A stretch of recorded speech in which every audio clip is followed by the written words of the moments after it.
आदाब, नमस्कार। आज की न्यूज़ में उत्तरी पूर्वी दिल्ली के मुस्तफ़ाबाद के 18 नंबर गली, जो ओल्ड मुस्तफ़ाबाद कहलाता है, वहां पर कांग्रेस की एक मीटिंग हुई जिसमें कांग्रेस के कद्दावर नेता सलमान खुर्शीद, जो कानून मंत्री हैं, वो आए और उन्होंने जो है इस इंडिया गठबंधन को जिताने की अपील की। देखें एक रिपोर्ट।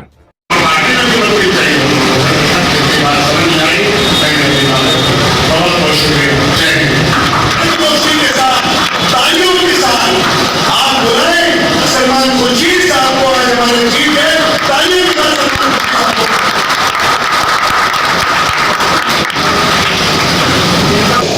यहाँ जो बात शुरू होगी तो बिहार तक पहुँचेगी, बात निकलेगी तो दूर तक जाएगी। आपका पैगाम बिहार जाएगा, बिहार का पैगाम यहाँ आएगा। आप सारे मौजूद हजरात यहाँ बैठे हैं और हमारे सारे यहाँ के जानशीन, मुस्तफ़ाबाद के नादेर बिहार के जानशीन यहाँ बैठे हैं। इसमें तकारीर बहुत की हैं अपने इलेक्शन में, अपने दोस्तों के अलग किस्म का इलेक्शन है। जहाँ जहाँ कुश्ती होती, झाड़ू और हाथ की कुश्ती होती, वहीं आज दोनों मिलकर आपके सामने इल्तिजा करने आए हैं कि इस मुल्क को बचा लीजिए, हमारे फिजा को बचा लीजिए, हमारे मंसूबों को बचा लीजिए। और हम दोनों ने, कांग्रेस ने और आम आदमी पार्टी ने, सीटों का बंटवारा कर लिया कि कहीं पर कुश्ती तुम लड़ लो, कहीं पर कुश्ती हम लड़ लें। इसलिए कि आज हमको एक ऐसे शख्स और ऐसी पार्टी का सामना करना है, एक ऐसी ताकत का सामना करना है जिन्होंने हमारी ज़िंदगी को तबाह करने की कोशिश की, लेकिन जो हमारे मुल्क का मिजाज है, जो हमारे मुल्क का तसव्वुर हमारे बुजुर्गों को दिया हुआ, हमारे मुल्क का एक निज़ाम है, उसको ही पूरी तरह से तबाह करने की कोशिश करें। और कहते क्या हैं, करते क्या हैं, इसका आपको भरपूर अंदाज़ा है। पूरी दुनिया को बताने के लिए कि मेरे हाथ से बम के गोले अब्दुल हमीद ने लिए थे।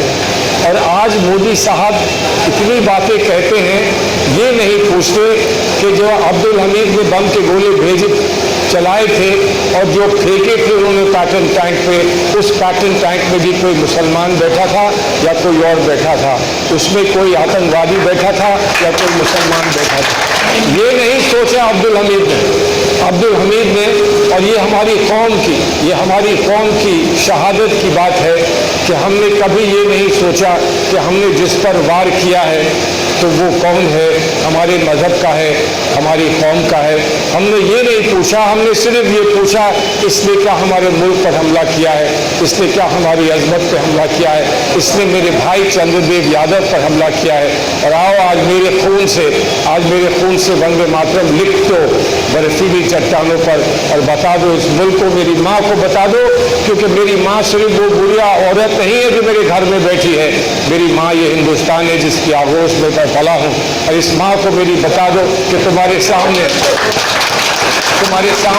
अपनी जान निछावर करने के लिए तैयार हूँ। वो अब्दुल हमीद। ऐसे हज़ारों हैं। लेफ्टिनेंट बत्रा उसी किस्से में आ जाते हैं, अब्दुल हमीद उसी किस्से में आ जाते हैं। लेकिन मैं आप एक से बात पूछूं कि यहाँ क्या चल रहा है पिछले कुछ दिनों में।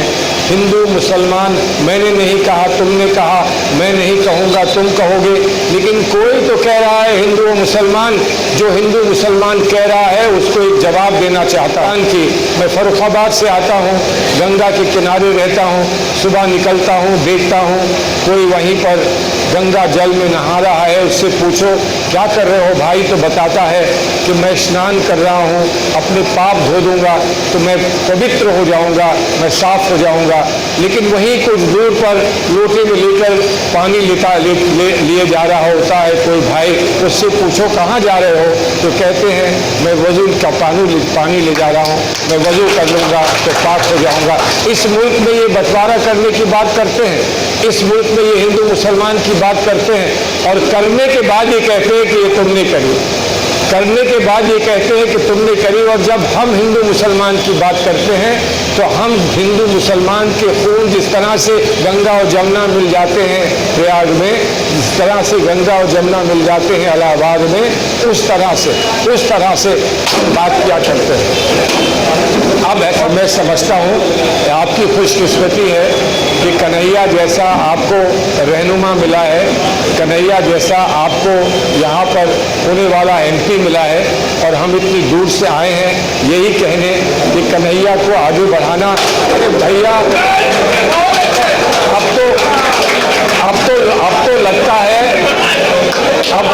तो लगता है कि तूफान आ गया है, आंधी आ गई है। तो एक हमारे सामने एक बहुत बड़ी चुनौती है, इस इलेक्शन को जीतने की चुनौती है। और सच्ची बात यह है कि आपके रिश्ते, ये आज की लड़ाई कोई मामूली लड़ाई नहीं है, ये हिंदुस्तान की आज़ादी की दूसरी लड़ाई है।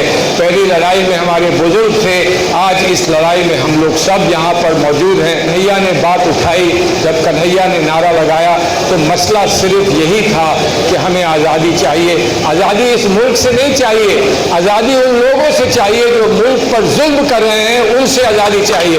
इस मुल्क को आज़ाद, तो याद रखिए बड़ा अच्छा सिंबल मिला है, सिंबल ऐसा मिला है जिसको कोई कहता रहे कि ये सिंबल लेकर तुम नहीं जा सकते हो बूथ में, लेकिन सिंबल तो कमबख्त जाएगा तुम्हारे साथ बूथ में, उसको बाहर नहीं रख सकते हैं, बाहर रख दिया तो कुछ बचा ही नहीं, तो सिंबल तो जाएगा साथ, सिंबल तो जाएगा साथ। और सिंबल क्या है? ये हाथ का सिंबल है, बढ़ता है तो दोस्ती का हाथ बन जाता है, बंद हो जाता है तो कुव्वत का हाथ बन जाता है, उठ जाता है तो दुआ का हाथ बन जाता है, और बटन दबा देता है तो सियासी कुव्वत का हाथ बन जाता है। बस इतना कुछ इस हाथ में है आपके साथ।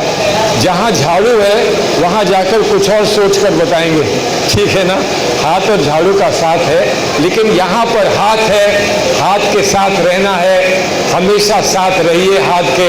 यकीनन आने वाले वक्त में बहुत कुछ होने जा रहा है, वक्त कम है, इबादत का वक्त है, इसलिए अपनी बात यही खत्म करूँगा। बहुत बहुत शुक्रिया।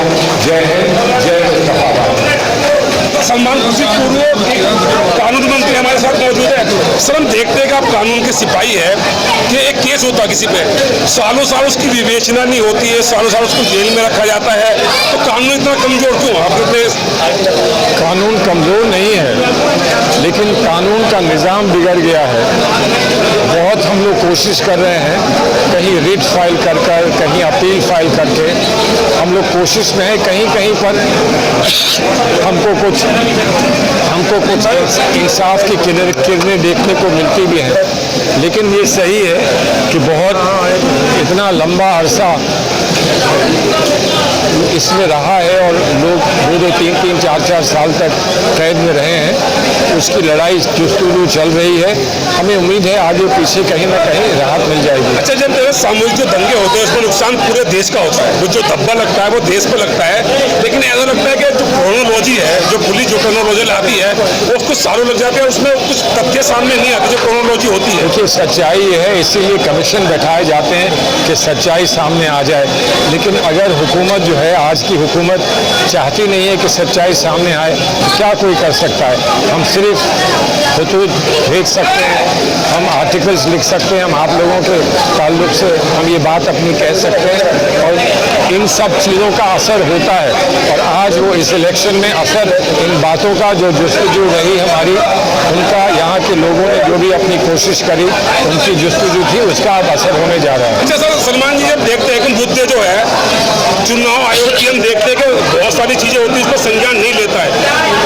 जो स्टार्टिंग में विज्ञान भवन में जो सब हुई थी मतलब मीटिंग कि दोनों जो प्लेयर बराबर का समानता दी जाएगी, तो लग नहीं रहा सर? देखते हैं जो भी लग रहा है, इस वक्त हम उनसे जितना काम निकाल सकते हैं वो निकाल रहे हैं। बाद में जब हम हुकूमत में आ जाएंगे तब बैठकर इन सब में इस्लाह की जाएगी, इस सबको ठीक किया जाएगा। अच्छा, लास्ट में क्या लगता है आपको, इंडिया गठबंधन कितने सीटें ला रहा है? सरकार बना पा रहा सरकार? मुझे पूरी उम्मीद है कि सरकार बनेगी।